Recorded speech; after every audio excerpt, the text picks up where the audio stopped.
श्रीमती ज्योती गायकवाड, स्वामी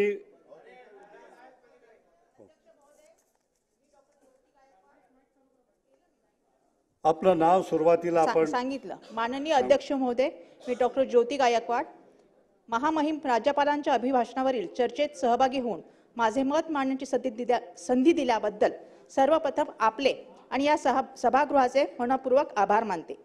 या सभागृहाची प्रथमतः निवडून आलेली सदस्य म्हणून कोणत्याही व्यत्ययाशिवाय मला माझे विचार मांडण्याची पुरेपूर संधी मिळेल अशी अपेक्षा ठेवून भाषणाची सुरुवात करते।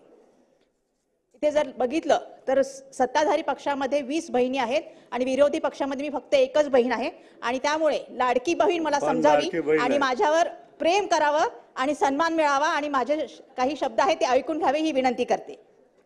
आणि ती पण निवडणुकीच्या आधीची लाडकी बहीण, निवडणुकीच्या नंतरची नाही, कारण त्यानंतर अटी आणि शर्ती लागू गेलेल्या आहेत, तशी नकोय।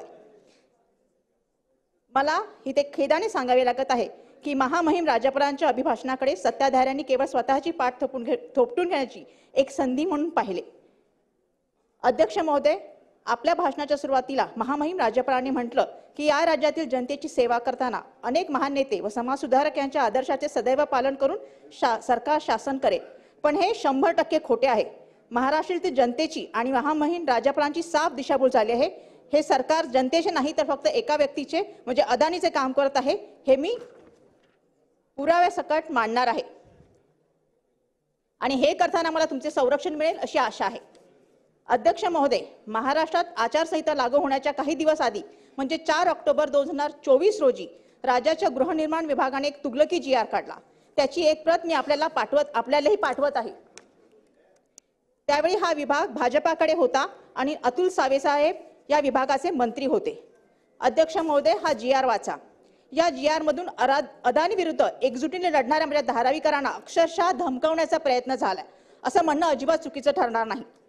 एखाद्या बिल्डरची जेव्हा नजर लोकवस्तीवर पडते आणि तिथल्या विविध यंत्रणांना हाताशी धरून कसं दहशतीचं वातावरण तयार होतं हे अनेकदा आपण चित्रपटात पाहिलंय, पण ही अशी परिस्थिती माझ्या धारावीच्या लोकांनी अनुभवली आहे, म्हणजे धारावीच्या परिवाराने अनुभवलेली आहे।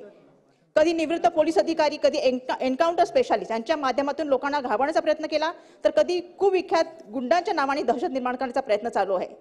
परंतु आता हद्दच झाली आहे। खुद्द शासनाने संविधानाने नागरिकांना दिलेल्या अधिकाराची पायमल्ली करत लोकांना धमकावण्याचा फरमान काढला आहे, ते येथे मी नमूद करू इच्छिते। आपल्या एका मित्रा व्यावसायिकाच्या स्वार्थासाठी हे सरकार लोकांचे संविधानिक हक्क मारून घेत आहे, यापेक्षा मोठं दुर्दैव ते काय। धारावीकरांचा विरोध जुगारून आणि लोकभावनेविरोधात जाऊन सध्या अदानी प्रणित धारावी पुनर्वसन प्रकल्प लिमिटेड या SPV कडून पात्रता सर्वेक्षण केले जात आहे। या सर्वेक्षणाला धारावीकरांनी वारंवार नाकारत असताना या तुगलकी GRच्या माध्यमातून सरकार हे लोक आंदोलन छेडण्याचा प्रयत्न करत आहे, असा माझा स्पष्ट आरोप आहे। GR मध्ये नेमकं काय म्हटलं आहे ते आपल्याला वाचून दाखवते। यात अशी तरतूद आहे की धारावी पुनर्वसन प्रकल्पाचे धारावी अधिसूचित क्षेत्राच्या सर्वेक्षणाचे सर्व निष्कर्ष अंतिम असतील व सर्वांना बंधनकारक असतील आणि त्यात पुढे असंही नमूद केले आहे की सर्वेक्षणाला विरोध करणाऱ्या किंवा विरोधात आवाज उठवणाऱ्या धारावीकरांना कुठल्याही सुनवाईशिवाय कुठलेही कारण न देता प्रकल्पातून जबरदस्तीने बेदखल केले जाईल आणि त्यांची झोपडी कधीही निष्कासित करता येईल। अध्यक्ष महोदय, या आधीच्या सर्व योजनांमध्ये नियोजन आणि अंमलबजावणी या सर्व स्टेजेसमध्ये लोकांशी संवाद साधण्याची आणि विचार विनिमय करण्याची प्रक्रिया होती, जी माननीय मुख्यमंत्री साहेबांनी सुद्धा पहिल्या ह्याच्यामध्ये सांगितलं होतं की संवाद साधणं हे खूप आवश्यक आहे। आणि स्लम आणि क्लस्टर डेव्हलपमेंटच्या इतर सर्व योजनांमध्येही आज ही प्रक्रिया राबवली जाते। या सर्वांमध्ये तक्रार निवारणची स्वतंत्र यंत्रणा आहे, परंतु या प्रकल्पात अदानीच्या SPVच्या निर्मितीनंतर ही लोकसहभागाची प्रक्रिया एका झटक्यात मिटवली गेली। SPVला आणि DRPच्या CEOला अमर्याद अधिकार दिले आहेत, असं का? हा GR एवढ्यावरच थांबत नाही, तर तुम्हाला विश्वास बसणार नाही। यात झोपड्यांची पडताळणी आणि सर्वेक्षणासंदर्भात निर्णय घेण्याचे संपूर्ण आणि सर्वंकष अधिकार धारावी पुनर्वसन प्रकल्पाला देण्यात आले आहेत। यात असे नमूद केले आहे की त्यांनी घेतलेले निर्णय अंतिम पण बंधनकारक राहतील, त्याला चॅलेंज करता येणार नाही। म्हणजे अदानीच्या SPV आणि DRPच्या CEOने घेतलेले निर्णय सर्वांना बंधनकारक राहतील। याचाच अर्थ असा की गृहनिर्माण विभागाचे मंत्री, माननीय मुख्यमंत्री किंवा आपण सुद्धा त्याला चॅलेंज करू शकत नाही। एवढेच नाही तर या योजनेअंतर्गत केलेल्या गोष्टीविरुद्ध खटलाही चालवता येणार नाही, कुठलीही कायदेशीर कारवाई करता येणार नाही। म्हणजे जज, ज्युरी, एक्झिक्युशनर या सगळ्या भूमिकेत अदानीची माणसं आणि DRPचे CEO आहेत, हे किती भयानक आहे।